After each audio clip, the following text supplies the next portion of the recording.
and walk on.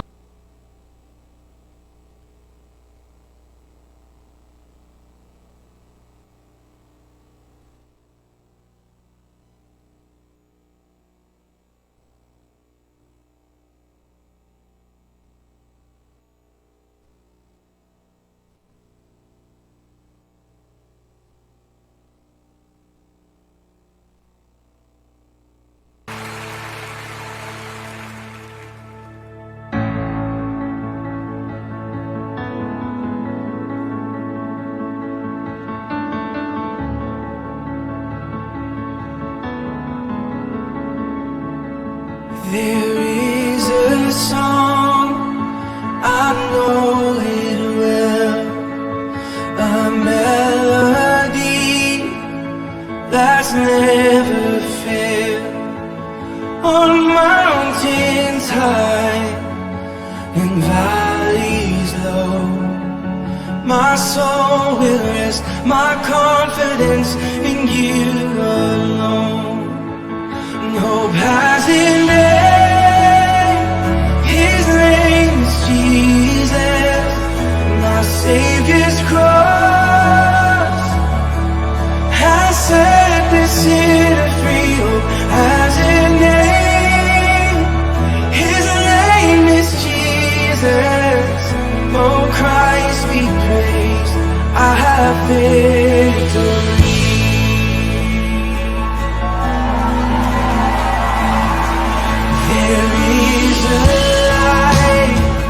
Salvation flame, Christ undefeated, trembled the grave. Come on! See now the cross be lifted high. The light has come, the light is won. Behold the Christ. Oh, have it.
I'll see my pain no more, my fear will cease. I bow my life, I'll fix my eyes on Christ my King.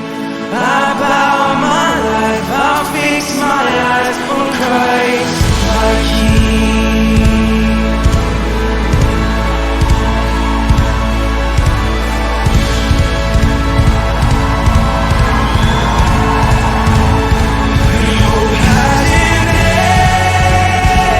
His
Good evening, good evening, good evening, Crystal River Foursquare Church. Welcome to our midweek service. Thank you for joining us with us, and thank you if it's your first time for joining us and finding us. We hope that this really encourages you tonight. And I just want to let the Crystal River Foursquare body know that we do really miss you so much. We've been praying for you, and we're just so thankful that you're staying safe and that we're able to continue our connection with God and with each other through this live stream platform.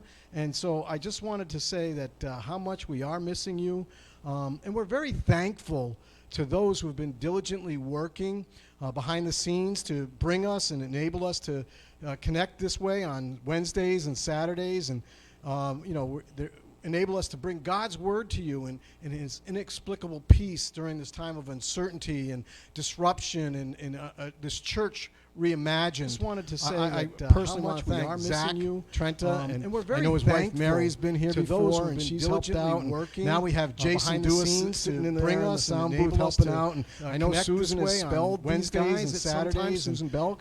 So we just want to thank them for their faithfulness and for their knowledge in continuing this worship through this live stream platform, and it's just been phenomenal. And before I even start again, I want to make sure that I say happy birthday to Sarah Trenta. You are awesome, lady. You are wonderful. We love you so much. We're so excited for you. We hope that this year is such a blessing for you. And so have a great celebration and just happy, happy birthday. And so before we get into our evening message tonight, I do want to start off the service tonight with a worship song, and it helped inspire my message, and it's being sung by some very special people to me. So what we're going to do now is, if they'll display slide 2 and then start the worship video, we'll go to that worship song titled Living Hope.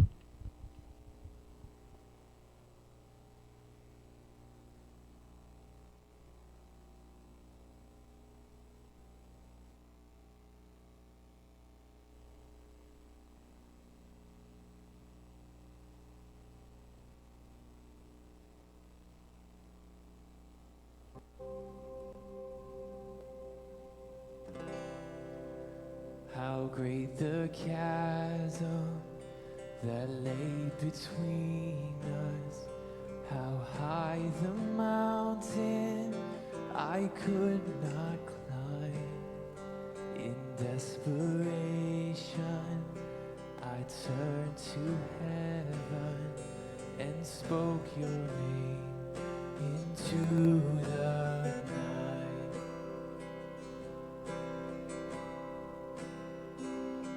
Through the darkness, your loving kindness tore through the shadows of my soul.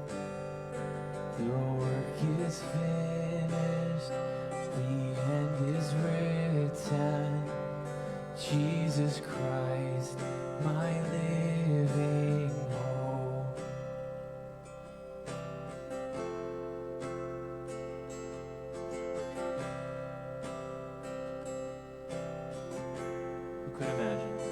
Who could imagine so great a mercy?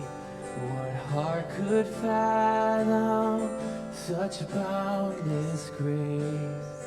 The God of ages stepped down from glory to wear my sin and bear my shame.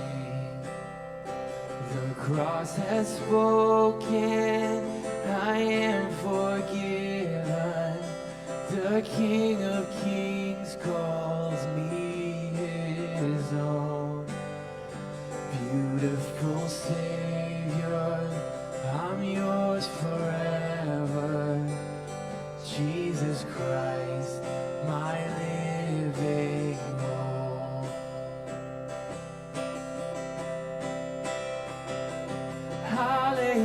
Hallelujah, praise the one who set me free. Hallelujah, death has lost its grip on me.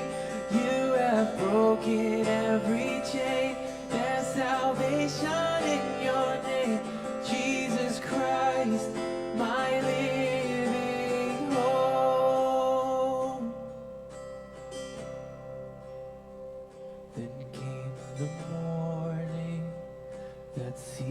the promise, your buried body began to breathe. Out of the silence, the roaring lion declared the grave has no claim on me. Then came the morning. Then came the morning that sealed the promise. Your very body began to breathe. Out of the silence, the roaring lion declared the grave had no claim on me. Oh, Jesus, yours is the victory.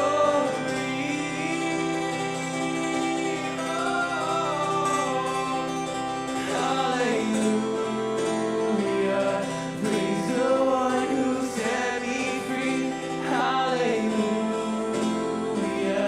Death has lost its grip on me. You have broken every chain. There's salvation in your name. Jesus Christ, my living hope. Jesus Christ, my living hope. Jesus, you're my living hope. Yes, you are. Yes, that's our prayer this morning. That you are our living hope in every season and every storm, God. We stand on your work, on the resurrection, God. The resurrection of your Son, Jesus. That we be covered in everything we do, Lord. In every part of our lives, God. Thank you for it. In Jesus' name we pray. Amen. Amen.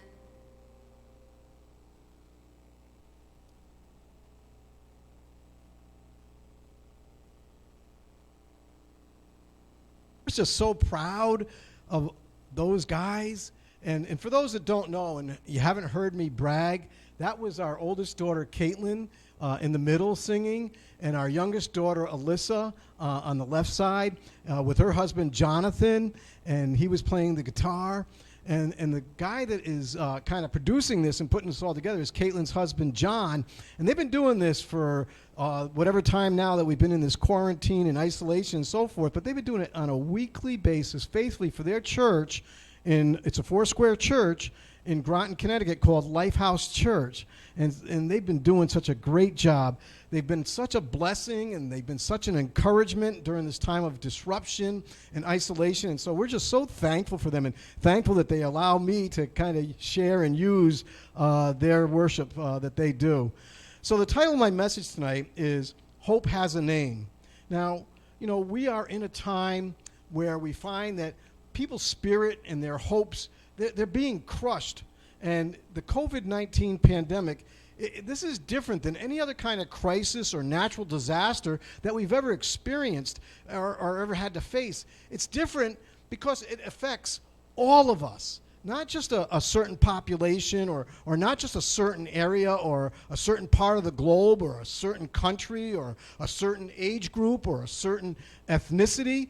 It's profoundly affected and changed all of our lives. And so over the past couple of months, we've entered into a new reality and a new order of things where anxiety and stress and despair and the ever-present fear is just pervasive. And so we see that the death toll keeps rising, and some state and local governments, they've maintained stay-at-home orders while others have relaxed their restrictions, and some employers have had to furlough their employees while others had to lay off their employees. And we see where some schools and states, they've shuttered the schools for the rest of the academic year, and they're trying to make plans of whether or not they can come back in September or not. We see, every day in the news media, a constant flow of infection rates and death tolls and the coronavirus-related news stories. And they focus on, public uneasiness with state guidance or the unrest of reopening and when it's time to reopen the local businesses and the public spaces. And so this is pervasive right now in our society and our culture, and it's really working on people and causing a lot of stress, anxiety, and really kind of crushing some people's hopes where they've had to cancel weddings and not be able to attend funerals and things like that. And so, there is this sense of hopelessness, and there's a fear that we're never going to return to what we're comfortable with or what we once knew as normal. For others, they may lack hope of what the future will look like, or even lack hope that they're going to get through this pandemic alive. And so there was a well-liked and well-respected medical director of an emergency department in New York, and it was at New York Presbyterian Allen Hospital. And it just seemed that, the handling of all the coronavirus cases, the onslaught of cases that she had to endure, and the devastating scenes that she witnessed where patients, they died before they could even get them off of the ambulance. It took its toll on her. She contracted the coronavirus herself, and she had waited a week and a half and then went back to work. And then the hospital sent her home because they didn't want her working, even though she had recovered in a week and a half's time. And they sent her home, and she was not feeling right, and her family kind of interceded, and they from Charlottesville, Virginia, they called her down from New York to spend time with them in Virginia. And for whatever reason, and perhaps it was hopelessness, but 49-year-old Dr. Lorna Breen, she did the unfathomable a couple of Sundays ago, and she took her own life. And her death may leave many questions unanswered, but we do know that this pandemic has inflicted a personal toll on her and on many, and so much so that she felt that the only way to ease her despair and to eliminate the pain that she was experiencing or to quell the hopelessness that she was feeling was to take her life. And the human cost of this pandemic is far greater than just the long list of patients that have died and are kept on a list. This is a time of overwhelming sadness. It's a time of grief. It's a time of fear. It's a time of uncertainty. It's a time of despair for many, many people. And so it's a time where we have to recognize that the only true hope that we have is in Jesus Christ. Have you ever experienced a sense of hopelessness? Have you ever had a time in your life where you felt just discouraged, you felt depressed, you felt desperate for a solution? A time where you felt complete discouragement and a lack of hope? I know I have. There's been a couple of instances in my life, and I'm going to share them briefly with you. One brief, one's not so brief, I guess. There was a time when I was a new dad, right? And I got laid off from the bank that I was working with, and I wasn't sure if we're going to be able to afford the mortgage or put food on the table or even buy Christmas presents, because it was Christmas time, and we couldn't afford gifts for family, let alone for our first daughter who had been born in February and now is here coming up on the Christmas time. And I just felt ashamed. I felt futility. I felt frustrated. I felt despair. And I felt like I wasn't going to ever be able to find a job again. I felt like we were going to be struggling financially for a long, long period of time. And this weighed on me. I lacked hope. I lacked hope in what was going on in the future. And my hope, though, was temporarily restored by a loving sister-in-law and a loving brother-in-law. They had pooled their resources, and they had given Rose and myself a significant sum of money to tide us over and get us through that month's mortgage and to be able to put food on the table and to even buy some gifts. So, but I was really feeling hopeless during that time. Another time that my trial of hopelessness began in March of 1961, I was on a business trip. And as was my habit, I'd get up early in the morning and I'd go for my walk on the treadmill, listening to my worship music, and I'd do this in the gym. And one morning I'm walking on the treadmill and I felt something and I heard a snap in my ankle. And I went through and I endured this pain for the 2 weeks that I was away on business. I'd still get up and go walk on the treadmill. How foolish was I, right? And when I returned home, I said, well, okay, I'll take a little bit of a break. I'll kind of rest it and see what happens. And, maybe not by walking on it, it's going to heal. And so I just stopped my daily walks for a couple weeks. But after a couple of weeks of no exercising, the pain didn't go away. It was still constant. It was still chronic. So what I did was I made an appointment to see an orthopedic doctor. Now, he examined me and he did an x-ray. And upon examining and reviewing the x-rays, he looks at me and he says, well, I think you got an overuse injury. And I was like, oh my goodness. And I looked at Rose, I looked at my loving wife, and I said, it's not an overuse injury. I mean, you see, I had run in high school competitively. I ran in college competitively. I had marathon. I knew what an overuse injury was. I knew an overuse injury would calm down after a while and go away and so forth if you treated it with ice and ibuprofen and all that. This was not going away. And so what he prescribed was, he prescribed an ankle brace, and he also prescribed some physical therapy sessions to strengthen the ankle. And so I still had a lot of pain, and I had to endure this chronic pain, and I still had to forgo my daily walks. And so I endured the pain through our youngest daughter's wedding. I'll tell you, I cringed the whole time during the father-daughter dance. I was just in so much pain, but I loved her so much that I endured through it. That was in July of that year, of 2016. Then we went on our Cape Cod vacation that we go to every year as a family. And I'll tell you, that was in August, and the pain walking on the sand, that tear was just terrible.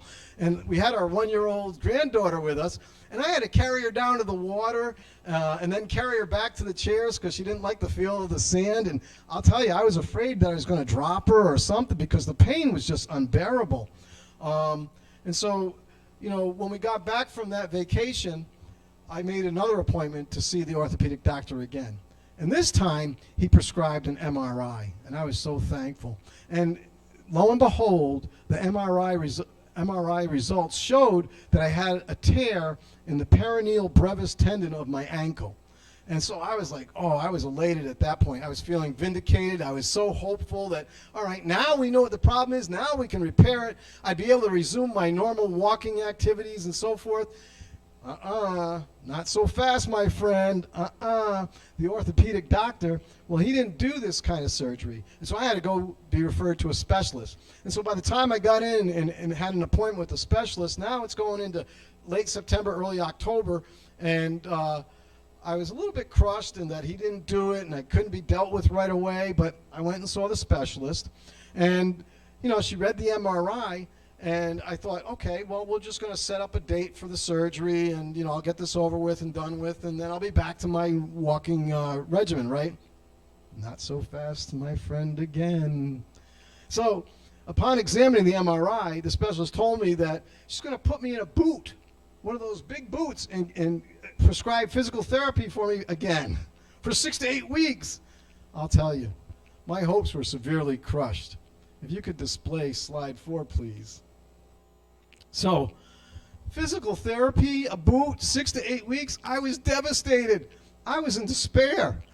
Couldn't she see that I had needed a repair on the tear in the ankle? I was so discouraged. Her rationale was that insurance companies require that you take the least invasive approach first. And I was like, oh my goodness, we've done all this stuff before already, though. And so at this point, it had already been 6 months, and I've been suffering with the tear in my ankle. And now I had to go another 2 months. And I wasn't sure if I'd be able to take it. I was at my wit's end. I had lost all hope that I would ever get back to my normal walking routine. And so I was angry, I was upset, I was distraught, I was depressed, I was severely discouraged. I cried uncontrollably. I was alone in the car all the way home. Thankfully, I was alone. People driving alongside of me, they probably looked at me and said, what's wrong with that guy? But it took until Thanksgiving when the specialist came to the realization that physical therapy and the boot weren't working, and that ultimately the only way it was going to get fixed was through surgery. You think, right? So the earliest the surgery could be performed was December 31st, 2016. Well, Happy New Year, right? So now we're going to slide 5. So after the surgery, there was a painful time of recovery, some more physical therapy, and a slight complication where I had DVTs, deep vein thromboses or clots, blood clots in my right leg. That was painful. And it wasn't until April of 2017, more than a year later than when I first injured it, that I was able to try to walk on it for exercise. And so during the whole time of mixed diagnosis, physical therapy, post-surgery recovery, blood clots, chronic pain, I thought I was never, ever going to return to that normal that I once knew and that I so dearly embraced. I had no hope for the future. I was depressed all the time. I was disappointed. I was very frustrated, and I was significantly discouraged. But here is tonight's key point. And I want you to write this down. You might want to write this down. Tonight's key point. So all through this trial, God never abandoned me. And he was faithfully at work. He was at work and maybe not changing the situation or changing my circumstances, but he was at work changing me. All right? So get a hold of that. So hopelessness, it's horrible. It's crippling. It's paralyzing. It's a life-taking feeling if you've ever experienced it. And have you ever experienced a situation where you've had these sets of circumstances where you felt nothing but hopeless? And for some, there have been times when they might have felt utterly hopeless. Their hopes and their dreams, they're shattered. They're never to be fulfilled. They start to believe that there'll never be another better day on the horizon. It's when we can't see beyond the pain and see the hope that Jesus offers. That's when we lose hope. It could be the wife who watches her husband enter into an adulterous affair. It could be that faithful husband who he's prayed fervently for his marriage to survive, but yet his wife chooses to walk away. It may be the couple who long for a child only to suffer a medical condition that makes it impossible for them to conceive. It could be that addiction, that addict that has, it could be a loved one of yours that they're bound in captivity of that addiction. And it robs them of enjoying life. It robs them of enjoying relationship. It robs them of being loved. And so it also could be a significant health issue that robs people of enjoying their life. So here's the thing. The world has a definition for hope, and it's different from God's definition of hope. Most people understand hope as kind of like a wishful thinking. I hope something good will happen. This is not what the Bible means by hope, and I want to make sure we understand this. The biblical definition of hope is a confident expectation of what God has promised, and its strength is in his faithfulness. So a confident expectation of what God has promised. That's what a Christian's hope is. The unbeliever's definition of hope is a feeling of expectation and a desire for a certain outcome. They might say, well, they hope their team wins the Super Bowl, or they hope their team wins the World Series, or they might hope even that they don't contract the coronavirus. They may hope to find love. They might hope to have financial security or stability. They hope that it could be a simple hope, just as that it doesn't rain tomorrow. There are no guarantees for any of these things that they've hoped for. But when an unbeliever, when they express hope, they don't necessarily have a basis for their hope. They're hoping for the best. Their hope is just based on their current set of circumstances. What they desire for the future to hold. At best, the hope of the world is rooted in a fallible thing or a fallible person.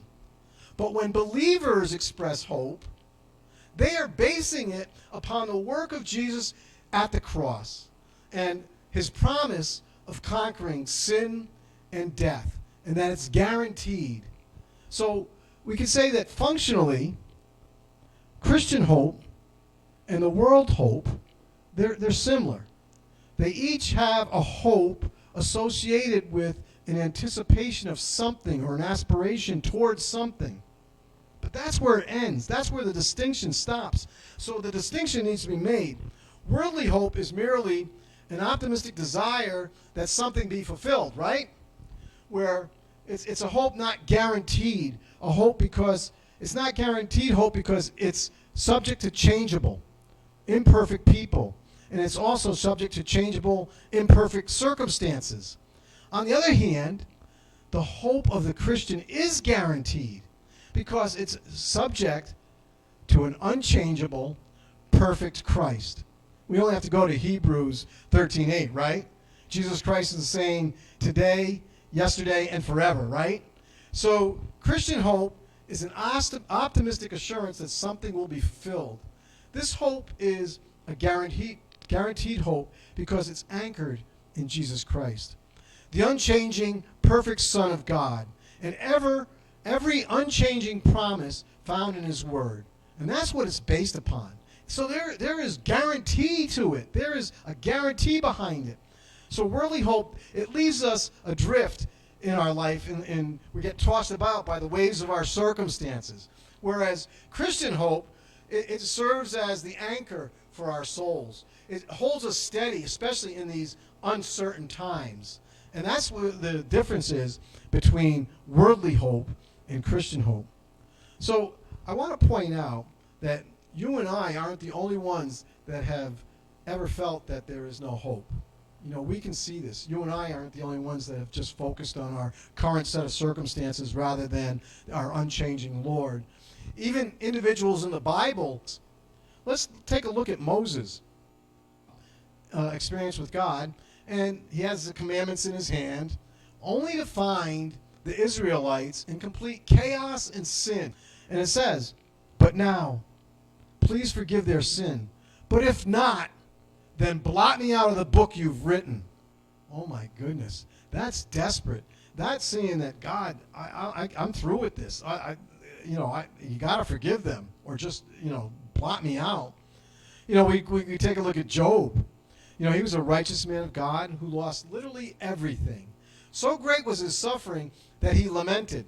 And so if we look at Job chapter 3 and we look at verse 11, he says, "Why did I not perish at birth and die as I came from the womb?" That is a sign of discouragement, of depression, of lack of hope. In Job chapter 3, again in verse 26, we read, "I have no peace, no quietness, I have no rest, but only turmoil." So he is really, really feeling it. And he's feeling that he doesn't have much hope. If we go to slide 7. Another example is in John's Gospel, where we see the man at the pool at Bethesda. And it describes how Jesus, visiting Jerusalem for a Jewish feast, he encounters this disabled person. And this disabled person, he's used to lying at the pool at Bethesda. And he's a man he's been paralyzed for 38 years. And Jesus asked the man if he wants to get well. And the man explains that he's unable to enter the water because he has no one to help him in. And others always go down ahead of him. Can you imagine how hopeless that man felt? 38 years waiting desperately to enter the pool so that he could be healed, but to be cured, but no one would help him. He must have felt very hopeless. So we can read, when Jesus, this is John chapter 5, verse 6 through 7. John 5, chapter 6 through 7. When Jesus noticed him lying there, helpless, knowing that he'd been in that condition in a long time, he said to him, "Do you want to get well?" The invalid answered, "Sir, I have no one to put me in the pool when the water is stirred up. While I'm coming to get into it myself, someone else steps down ahead of me." If we go to slide 8. In Luke, we see the apostles, and they're in their boat, and a storm comes up, and it comes up on the Sea of Galilee. And so one day, Jesus is with his disciples, and he says, "Let's go over to the other side of the lake." So they get in the boat, they set out, they sail, Jesus falls asleep. Suddenly that storm sweeps across the lake, and the disciples Some, they were seasoned sailors. They were terrified. And they'd been through many storms. They'd weathered many storms. But they're convinced on this occasion that they're going to die. They lacked hope of making it to the shore alive. So if we go to Luke chapter 8, verse 23. As they were sailing along, Jesus fell asleep. A violent storm came across the lake. The boat was taking on water, and they were in danger. And they went to him, woke him up, and said, Master, Master, we're going to die. So we can see the hopelessness that they felt. In John, we see the apostles in the upper room, right, in the cenacle. And so it was in this upper room, known as the cenacle, that the apostles ran, and they hid themselves from the religious authorities after Jesus had been arrested, tortured, and killed. They thought they were next. And so they were probably afraid. They were probably discouraged because now Jesus isn't with them. They are confused. I thought he was the Messiah, the King. They're probably agitated, and they're lacking hope for their future at this point. So if we go to John chapter 20, verse 19. So that Sunday evening, the disciples were meeting behind locked doors because they were afraid of the Jewish leaders. Suddenly, Jesus was standing there among them. Peace be with you, he said. If we go to slide 9. So we read about Jesus in Mark. And even Jesus in his humanity, he cries out to the Father, expressing his despair. In Mark chapter 14, verse 34 through 36. And he said to them, my soul is deeply grieved and overwhelmed with sorrow, to the point of death. Remain here and keep watch. 35.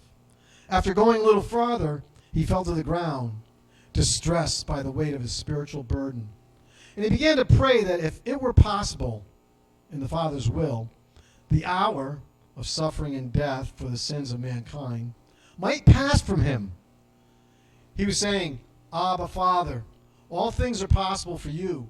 Take this cup of judgment away from me, but not what I will, but what you will. Go to slide 10, please. And later on in Mark chapter 15, verse 34, we see where Jesus really cries out in desperation. And he says, and at 3 p.m, Jesus cried out in a loud voice, Eloi, Eloi, lema sabachthani, which means, my God, why have you forsaken me? So we can look at more, and we're going to go to a story that you're very well familiar with, Joseph, and where he's in prison. And so we see here in this story of Joseph that even in our own humanness, we struggle with disappointments. We struggle with unmet expectations, and we struggle with dashed hopes in our lives. You know, and so Joseph knew about dashed hopes better than anybody. He's the son of Rachel and Jacob, remember? And at one time, he's the most second powerful man in Egypt. He had these jealous brothers, right? And at first, they plotted to kill him. But then, what they did was, they just settled on selling him off to the Egyptians as a slave. And it just appeared that there'd be no hope for Joseph on the horizon at that time. But through hard work, through integrity, with God by his side, with God being at work in his life, Joseph rose to the top spot in Potiphar's house. And things were looking up. And then, for refusing to yield to the sexual advances of Potiphar's wife, Joseph was unfairly thrown into prison. And so once again, his hopes are dashed. And there, again, his hand is on his life, and it becomes evident once again. And so what the jailer does, he recognizes Joseph's character, and he puts Joseph in charge of the other prisoners.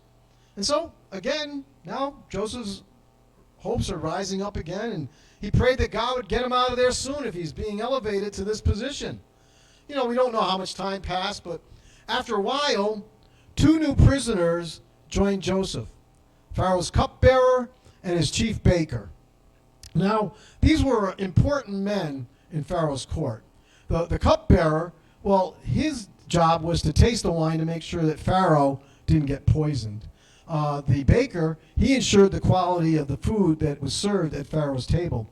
Now the cupbearer, because he was always present with Pharaoh, he had Pharaoh's ear. He was like an advisor, a confidant to Pharaoh. So he had a very important position.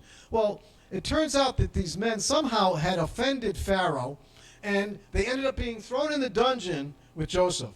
So if you'll go with me, we're going to turn to Genesis chapter 40, and we're going to pick up on verse 1.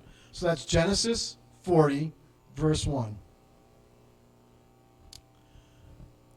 Sometime later, Pharaoh's chief cupbearer and chief baker offended their royal master. Pharaoh became angry with these two officials, and he put them in prison where Joseph was, in the palace of the captain of the guard. They remained in prison for quite some time, and the captain of the guard assigned them to Joseph, who looked after them. So one night, both these men, they have a dream, right? And with God's help, Joseph, he interprets their dreams. And the cupbearer's dream, what it meant was that in 3 days he's going to be restored to his position as cupbearer in Pharaoh's reign. And then the baker's dream meant that in 3 days he'd be executed. Now, Joseph, since he knew that the cupbearer was going to be favored by Pharaoh, he appeals to him and he goes, well, when all goes well with you, remember me and show me some kindness. Mention me to Pharaoh and get me out of this prison. So we're going to read on. Let's go to chapter 5. So while they were in prison, Pharaoh's cupbearer and baker each had a dream one night, and each dream had its own meaning. When Joseph saw them on the next morning, he noticed that they both looked upset. Why do you look so worried today? He asked them. And they replied, we both had dreams last night, but no one can tell us what they mean. Interpreting dreams is God's business, Joseph replied. Go ahead and tell me your dreams. So the chief cupbearer told Joseph his dream first, and in my dream he said, I saw a grapevine in front of me. Slide 12. The vine had 3 branches that began to bud and blossom, and soon it produced clusters of ripe grapes. I was holding Pharaoh's wine cup in my hand, so I took a cluster of grapes and squeezed the juice into the cup. Then I placed the cup in Pharaoh's hand. This is what the dream means, Joseph said. The 3 branches represent 3 days. Within 3 days, Pharaoh will lift you up and restore your position as his chief cupbearer. And please remember me and do me a favor when things go well for you. Mention me to Pharaoh so he might let me out of this place. For I was kidnapped from my homeland, the land of the Hebrews, and now I'm here in prison, but I did nothing to deserve it. Slide 13. When the chief baker saw that Joseph had given the first dream such a positive interpretation, he said to Joseph, I had a dream too. In my dream, there were 3 baskets of white pastries stacked on my head. The top basket contained all kinds of pastries for Pharaoh, but the birds came and ate them from the basket on my head. This is what the dream means, Joseph told him. The 3 baskets also represent 3 days. 3 days from now, Pharaoh will lift you up and impale your body on a pole. The birds will come and peck away at your flesh. Pharaoh's birthday came 3 days later, and he prepared a banquet for all his officials and staff. He summoned his chief cupbearer and chief baker to join the other officials. He then restored the chief cupbearer to his former position so he could again hand Pharaoh his cup. But Pharaoh impaled the chief baker, just as Joseph had predicted when he interpreted his dream. Pharaoh's chief cupbearer, however, forgot all about Joseph, never giving him another thought. So you see that? 3 days later, Joseph's predictions come true. So you can picture the cupbearer giving Joseph the thumbs up as he's headed out the prison door, right? He's like, don't worry, my friend, I got your back. You'll be out in no time. And so Joseph's hopes are rising. They're the highest that they've been since he'd been sold into slavery and done wrong by his brothers. But finally, it looked like God was going to answer his prayers and get him out of that prison. So, you could picture him. Maybe he's folding up his bedroll and he's collecting his things together and he's thinking how great it's going to be out in the sunshine and feel the warmth on his face. But then nighttime comes and no word from the jailer and about him being released. And so he unfolds his bedroll, getting ready to make it for bed, and he's thinking, well, maybe they were just a little too busy for me today, and tomorrow that cupbearer, he's going to mention my situation to the Pharaoh. But the next day would come, and it went, and no word about Joseph's release, and maybe Joseph went up to the jailer and asked him, well, you haven't heard anything, about my situation? No, nothing yet, not a word. And so a week went by, and then a month went by, and so Joseph's high hopes were dimmed, and finally they were extinguished as he realized the cupbearer forgot about me. So Joseph went from high hopes to no hope. No hope once again, but the only true hope that he had was in God alone. So how are we to respond when we get that sense of hopelessness, that sense of dread, that sense of discouragement, the sense of despair? How are we to respond? Well, there's many lessons that we can learn from the story of Joseph, but I want to focus on 5 main things. All right, 5 main things, and you want to probably write some of these down, 5 things. So first of all, God's grace is always sufficient as long as we receive it. Some of us are not willing to receive God's grace, but it's always sufficient as long as we're willing to receive it. Joseph, he came through these trials. He came through not weaker, but stronger. He came through not bitter, but more gentle. Because his hope was in God and not his circumstances. Even though his brothers had abandoned him, God didn't. God was with him. Even though he was thrown in prison, the Lord was with him there. Even though the cupbearer forgot him, God never did. God remembered who Joseph was. Joseph is an example that God's grace is sufficient for our need, for that time, as long as we're just going to receive it. God doesn't abandon us. So that's the point.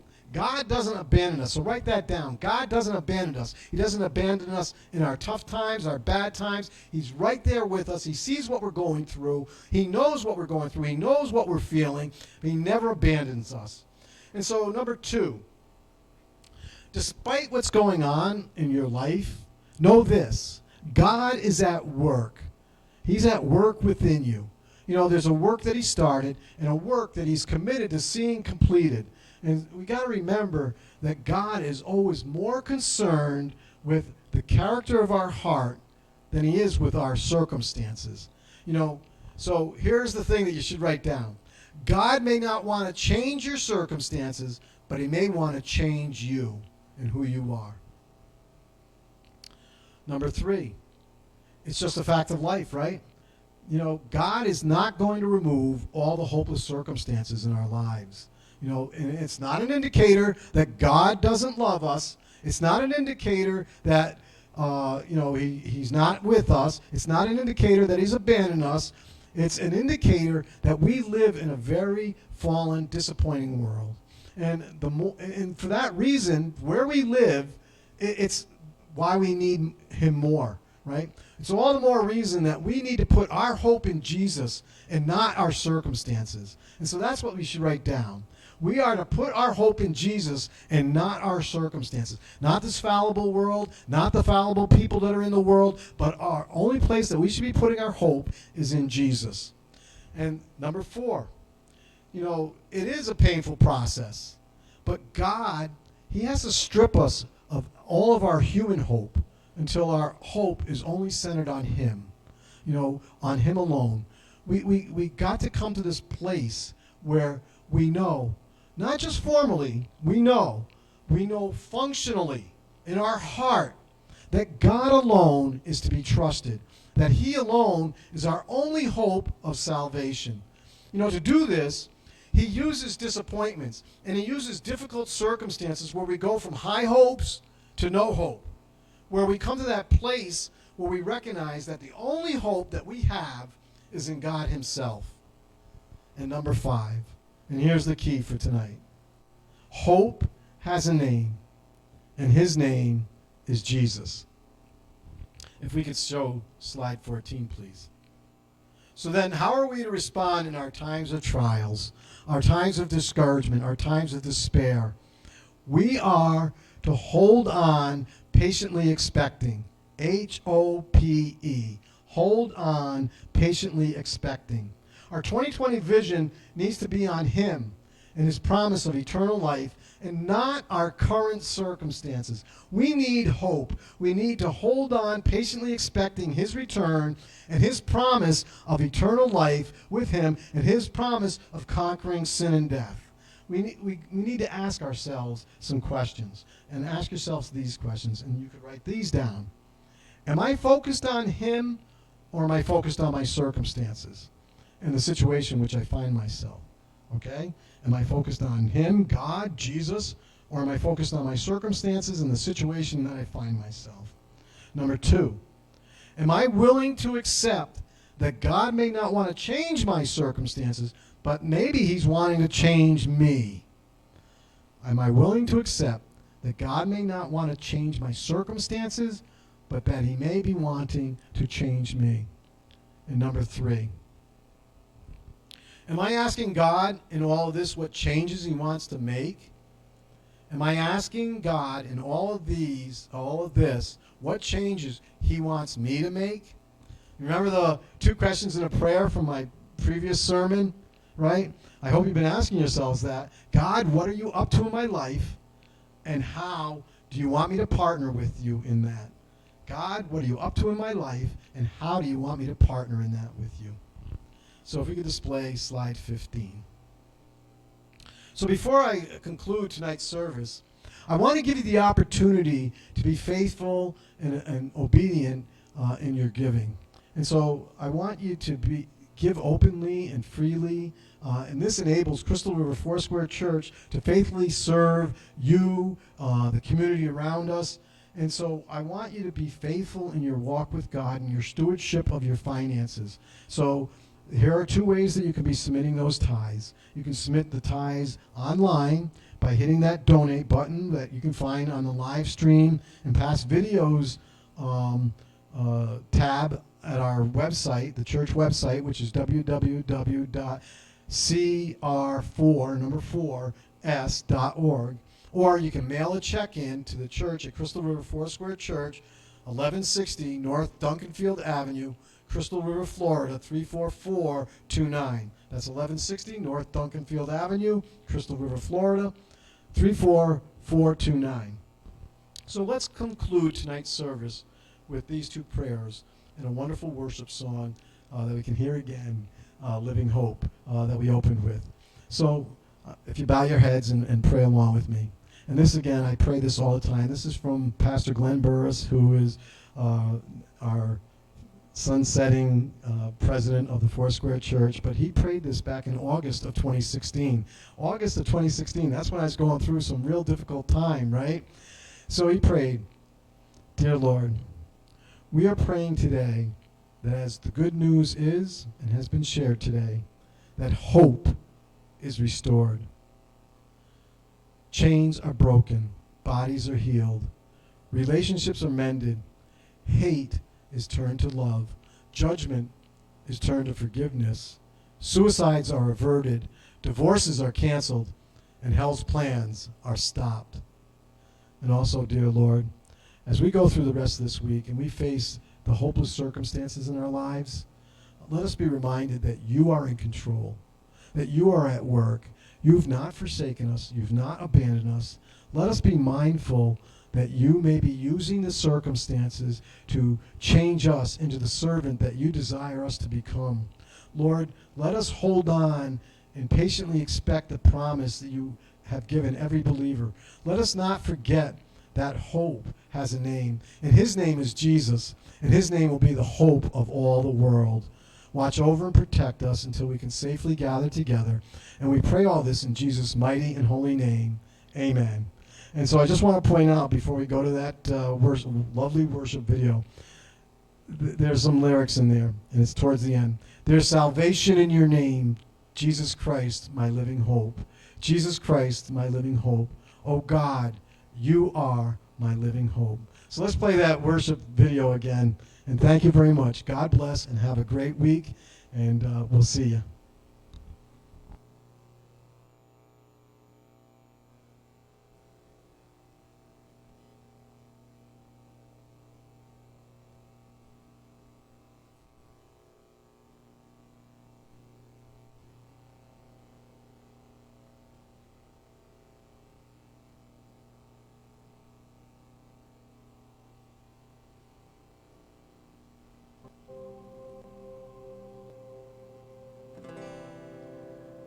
How great the chasm.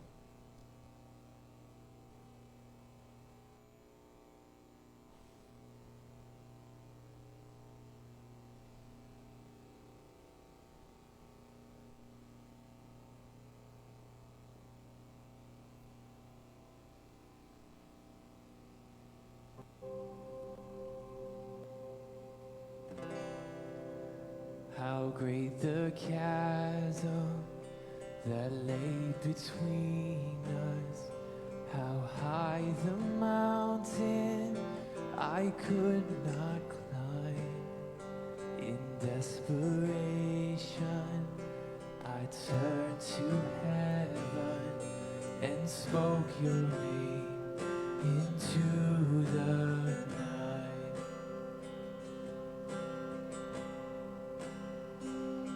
Through the darkness, your loving kindness tore through the shadows of my soul. The work is finished, the end is written.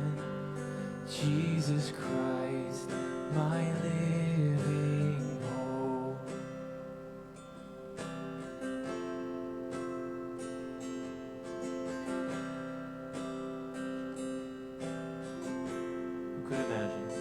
Who could imagine so great a mercy? What heart could fathom such boundless grace? The God of ages stepped down from glory to wear my sin and bear my shame. The cross has spoken, I am forgiven. The King of Kings calls me his own. Beautiful Savior, I'm yours forever. Jesus Christ, my living hope.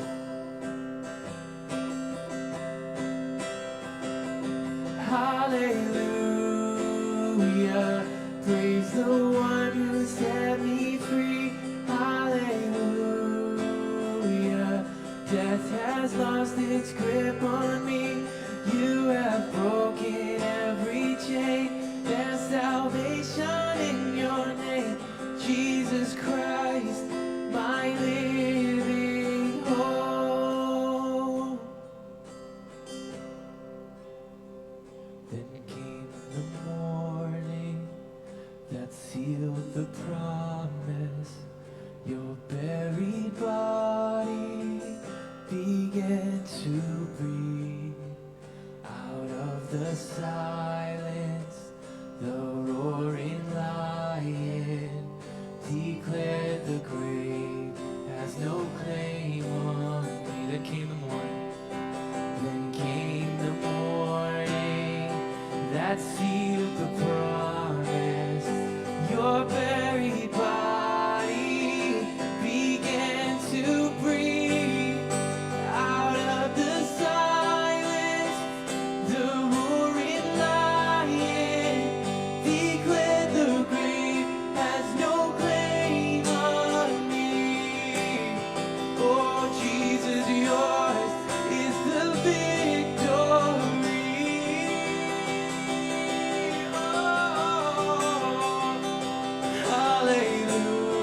Hallelujah, praise the one who set me free. Hallelujah, death has lost its grip on me. You have broken every chain. There's salvation in your name, Jesus Christ, my living hope. Jesus Christ, my living hope. Jesus, you're my living hope. Yes, you are. Yes, Father. That's our prayer this morning. that you are a living hope in every season and every storm, God. We stand on your work, on the resurrection, God, the resurrection of your Son, Jesus, that we would be covered in it, and everything we